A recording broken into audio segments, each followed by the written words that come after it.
ನಮಸ್ಕಾರ ವೀಕ್ಷಕರೇ, ಕಲ್ಪತರು ನ್ಯೂಸ್ಗೆ ಸ್ವಾಗತ. ಸೌಹಾರ್ದ ತುಮಕೂರು ವತಿಯಿಂದ ಸೌಹಾರ್ದ ಯುಗಾದಿ ಮತ್ತು ರಂಜಾನ್ ಆಚರಣೆಯನ್ನು ತುಮಕೂರು ನಗರದ ಟೌನ್ ಹಾಲ್ ವೃತ್ತದಲ್ಲಿ ಏರ್ಪಡಿಸಲಾಗಿತ್ತು.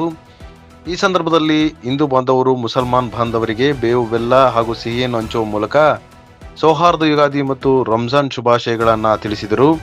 ಈ ಸಂದರ್ಭದಲ್ಲಿ ಪ್ರೊಫೆಸರ್ ಕೆ ದೊರೆರಾಜುರವರು, ರಮಾಕುಮಾರಿರವರು, ಅಶ್ವಥಯ್ಯರವರು, ಲೋಕೇಶ್ ರವರು, ಸುಜಿತ್ ನಾಯಕ್ ರವರು, ರಂಗದಾಮಯ್ಯರವರು, ಟಿ.ಆರ್. ಕಲ್ಪನಾರವರು, ತಾಜುದ್ದೀನ್ ರವರು, ಸೈಯದ್ ಮುಜೀಬ್ ರವರು, ಉಮೇಶ್ ರವರು, ಸುಬ್ರಹ್ಮಣ್ಯ ರವರು, ಜವಾಹರ್ ರವರು, ಸೈಯದ್ ಅಲ್ತಾಫ್ ರವರು ಹಾಗೂ ಇನ್ನಿತರರು ಹಾಜರಿದ್ದರು. ವರದಿ ಕಲ್ಪತರು ನ್ಯೂಸ್.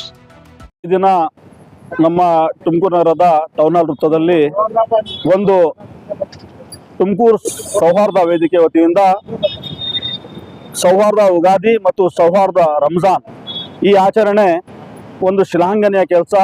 ಯಾಕಂದರೆ ನಮ್ಮ ದೇಶದಲ್ಲಿ ಕೆಲವು ವರ್ಷಗಳಿಂದ ನಾವು ನೋಡ್ತಾ ಇದ್ದೇವೆ, ದ್ವೇಷ ಹಡಿಸುವುದು, ಪರಸ್ಪರರನ್ನು ಒಂದು ದ್ವೇಷದ ಒಂದು ವಿರೋಧಿಯ ಕಣ್ಣಿನಿಂದ ನೋಡುವಂತಹ ಕೆಲಸ ನಡೀತಾ ಇದೆ.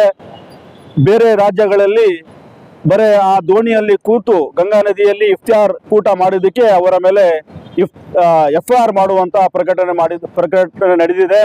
ಅಂಥ ಸಮಯದಲ್ಲಿ ನಮ್ಮ ಕರ್ನಾಟಕ ಸರ್ವ ಜನಾಂಗದ ಶಾಂತಿಯ ತೋಟ ಕಲ್ಪತರು ನಾಡಿನಲ್ಲಿ ಈ ಸೌಹಾರ್ದ ತುಮಕೂರು ವತಿಯಿಂದ ಏನು ಇದೊಂದು ಸಂದೇಶ, ಎಲ್ಲ ರಾಜ್ಯಕ್ಕೆ, ನಮ್ಮ ದೇಶಕ್ಕೆ ಒಂದು ಸಂದೇಶ ಏನಂದರೆ ಎಲ್ಲರೂ ಸೇರಿ ಬಾಳುವ, ನಮ್ಮ ದೇಶದಲ್ಲಿ ಎಲ್ಲ ಸೇರಿ ಬಾಳಿ ನಮ್ಮ ದೇಶವನ್ನು ಮುನ್ನಡೆಸುವ ಕೆಲಸ ಮಾಡಬೇಕು.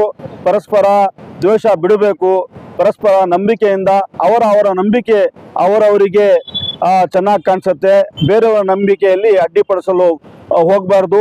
ಮತ್ತು ಪರಸ್ಪರ ಪ್ರೀತಿಯಿಂದ ಬಾಳಿ ನಮ್ಮ ರಾಜ್ಯ ಮತ್ತು ದೇಶ ಮುನ್ನಡೆಸಬೇಕು ಅಂತ ನಮ್ಮ ಒಂದು ಸೌಹಾರ್ದ ತುಮಕೂರು ವತಿಯಿಂದ ಎಲ್ಲರಲ್ಲೂ ಬೇಡ್ಕೊಳ್ತಾ ಇದ್ದೇವೆ.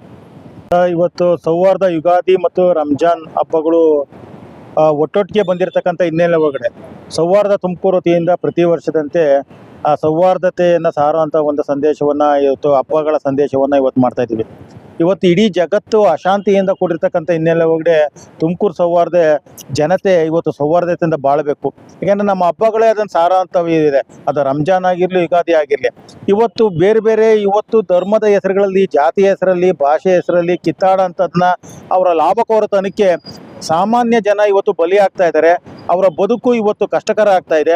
ಆ ಹಿನ್ನೆಲೆ ಒಳಗಡೆ ಎಲ್ಲ ಜನರ ಬದುಕು, ಎಲ್ಲ ಧರ್ಮೀಯರ, ಎಲ್ಲ ಭಾಷೆಯ, ಎಲ್ಲ ಜನಾಂಗ ವಿಭಾಗದ ಜನತೆಯರು ಪರಸ್ಪರ ಸಹಬಾಳ್ವೆ ಪ್ರೀತಿಯನ್ನು ಹಂಚುವ ಮುಖಾಂತರ ಈ ದೇಶವನ್ನು ಓಡಿಸಿ ಪ್ರೀತಿಯನ್ನು ಹಂಚೋ ಮುಖಾಂತರ ಈ ಸಮಾಜವನ್ನು ಕಟ್ಟೋದಕ್ಕೆ ಆಗಬೇಕು. ಆ ಮುಖಾಂತರವಾಗಿ ರಾಜ್ಯ, ದೇಶ, ಜಿಲ್ಲೆ ಎಲ್ಲವನ್ನು ಅಭಿವೃದ್ಧಿ ಮಾಡೋದಕ್ಕೆ ಸಾಧ್ಯತೆ ಆಗುತ್ತೆ. ಹಾಗಾಗಿ ಜನ ಕಿತ್ತಾಡೋದನ್ನ ಬಿಟ್ಬಿಟ್ಟು ಸೌಹಾರ್ದತೆಯಿಂದ ಪ್ರೀತಿಯನ್ನು ಹಂಚೋ ಮುಖಾಂತರ ಮಾಡಬೇಕು ಅನ್ನೋದನ್ನು ನಮ್ಮ ದಾಸ ಪರಂಪರೆಯವರು, ಸೂಫಿ ಸಂತರು, ಕವಿಗಳು ಇವರೆಲ್ಲ ಕೊಟ್ಟಿರ್ತಕ್ಕಂಥ ಸಂದೇಶವನ್ನು ಸಾರ ಮುಖಾಂತರವನ್ನು ನಾವು ಅದನ್ನ ಉಳಿಸಿ ಬೆಳೆಸೋಣ ಅಂತ ಹೇಳ್ತಾ ಈ ಸೌಹಾರ್ದ ಯುಗಾದಿ ಮತ್ತು ರಂಜಾನ್ ಹಬ್ಬಗಳನ್ನ ಆಚರಣೆ ಮಾಡ್ತಾ ಇದ್ದೀವಿ.